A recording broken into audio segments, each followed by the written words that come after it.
Hello family, সবাই কেমন আছো? আশা করছি সবাই খুব ভালো আছো। আমার নতুন আরও একটি ভিডিও তোমাদের সবাইকে স্বাগত।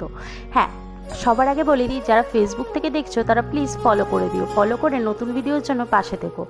আর যারা ইউটিউব থেকে দেখছো তারা অবশ্যই আমার চ্যানেলটা সাবস্ক্রাইব করে বেল নোটিফিকেশনটা অন করে দিও। এই যে দেখো, বলতে বলতে আমি ছাদে পৌঁছে গেছি, স্নান টান করে পুজো সেরে উঠে এসেছি ছাদে।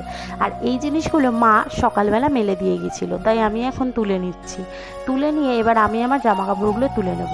একটা বিবাহিত জীবনের পর মেয়েদের প্রচুর কাজ থাকে, সারাদিন সাংসারিক কাজের পরেও নিজেদের একটু টাইম দিতে হয়। আর আমি এই টাইমটাই ছাদে এলে বেশ কিছুক্ষণ ঘুরিয়ে কাটিয়ে দিই। জামা কাপড় মেলার বাহানা করে ওপরে এলেও আমি কিন্তু বেশ কিছুক্ষণ ঘুরে বেড়াই।